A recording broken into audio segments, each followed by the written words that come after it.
we want to bring you some memories of 20 years of RTÉ. A lot of memories locked up in people's minds, not only in the minds of the paying customers, but also in the minds of those who brought you many outstanding programmes down through the years. We have a positive galaxy of stars lined up here with us this evening, who are all very well-known faces down through the years of television. And indeed, with regard to some of them, the wear and tear of 20 years is certainly beginning to show in their faces. Indeed, with regard to some of them, I feel we're only getting to them just in time. Record this, we'll need it in a few years' time, you never know. Anyway, ladies and gentlemen, before we really start, I want to bring you the news of what was happening in the world on that night 20 years ago. Apart from our own little world, there were other things happening in the world at large. So now, cue news headlines 1962.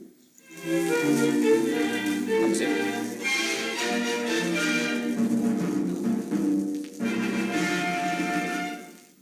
First, the headlines. The television service Telefisheren was inaugurated this evening at 7 o'clock by An Tuchtaran Eamon de Valera. The country continues to be held in an Arctic grip with temperatures in places at their lowest for 80 years. The Dublin bread strike continues, but there has been no panic buying. Tourist income for 1961 has broken all records. President Kennedy's relatives in Ireland are entertained by the US Ambassador, Mr. Grant Stockdale, and 5 have died in an attempted coup in the Lebanon. How wonderful, Charlie. You do it very well. Do it very well.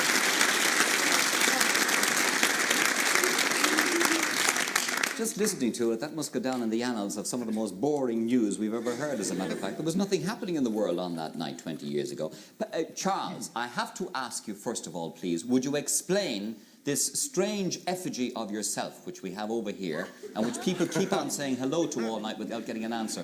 It got you into trouble, did it not, at the border one time? Yes, it did. There's a museum being created for various aspects of RTE radio and television, and they have recreated the corner of the newsroom in Studio 3 where the first news bulletin was transmitted. And they have the original microphone, the original table, the weatherboard, all sorts of things like that in the museum. And the DG handed looked at it and said, there's only one thing missing, and that's your man, you know. So he asked me would I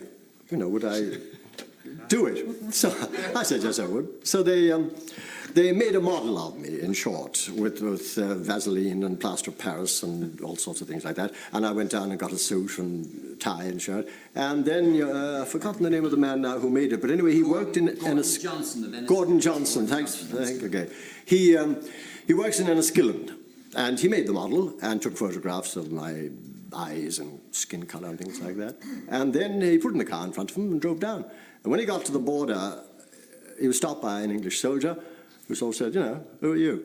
And he told him who he was, and he said, who's your man beside you? And he said, go and ask him. So we kicked open the door, apparently, and presented the bayonet at me, and he said, hello, that's the bloke who reads the news, isn't it? Is it? And he said yes, and he drove on. And then we got to the Irish side of the border, and the customs officer came over, and he opened the door and said, hello, Charlie. So apparently it's quite like me, but I enjoyed making it. Charles, what about the little pigeen to one side of you there? Well, when Telefisheren opened the first night, my wife gave me a pig as a lucky charm. And I had it with me on the first broadcast, and I've had it with me in various aspects and forms for every single news bulletin since, if I can find it now. The dog, I think, ate the first pig I had, and then I was writing for a woman's magazine, and I mentioned the pig, and somebody sent me another pigling bland. Where is it? Here it is, I have it. And this is the latest one. I've had Miss Piggy, I've had all sorts of piggies, but every single broadcast I have made on Telefisheren has been with this pig. And I'd feel very odd and funny.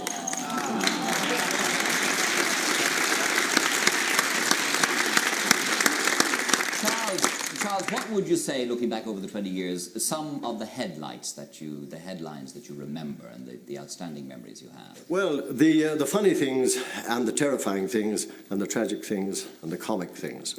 Perhaps the comic things first. We had, in the early days, we tried doing the 6 o'clock news from the newsroom itself. You know, with the workers behind you and the sub-editors and typists and people like that working in the background, and a table in front and the microphone and the camera, a fixed camera. And it went very well, except on one occasion there was a well-known sports editor who shall be nameless. He's still here, thank God.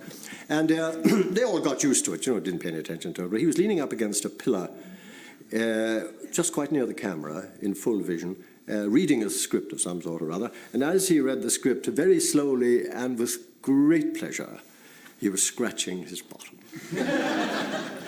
And it went on and on and on, and nobody could stop him. I mean, you couldn't rush up to him and sort of say, you know, go on, you're on the air. So after that, then they brought it back to the studio. There was another occasion when they, for some extraordinary reason, they suspended the camera from the ceiling by wire, so that maybe to get a better perspective of the news or something. Anyway, somebody opened a door at the end of the newsroom, and very slowly, I could see myself in the monitor, gradually vanishing off screen. I went on talking, went on speaking the news, and gradually I came back into view like that, and vanished off the other side. And back and forward it went like that for the whole bulletin. Nobody could do it, so then they eventually abandoned that. That was funny. You were the cause of one of my worst moments. Who? You. Me? Gay Byrne, yes, you were. Monsieur Fane? Too Fane. Hop, hop, hop, hop, hop, hop. Well, on some particular night a long time ago, we instituted midnight mass on Easter Saturday. And I was in the newsroom, news tucked underneath my arm, and waiting for, I don't know, about 20 minutes to go, and watching the Late on the show, and suddenly Gay Byrne said, well, folks, that's it, that wraps it up for tonight. Midnight mass, 20 minutes, God bless, happy Easter, everybody. I said, God, I'm on. And I ran around to the studio, sat in, and they said, coming to you in 10 seconds. And I said, wait a minute, no, wait a minute. Please, wait a minute, stop. No, I can't. 10, 9, 8, 7, 6, 5. In Vietnam, 4 people have been killed. I nearly died. There was nowhere to hide, no caption, no map, no nothing. And my wife thought I was having a heart attack. The DG thought otherwise. All sorts of people thought very strange things. And there was no good explaining it. But I had run round and I paid the penalty. So now I walk, and I'm afraid the country will have to wait. That was your fault. Very good. Well, in retrospect, then, I apologize for scaring you so much and taking you by surprise.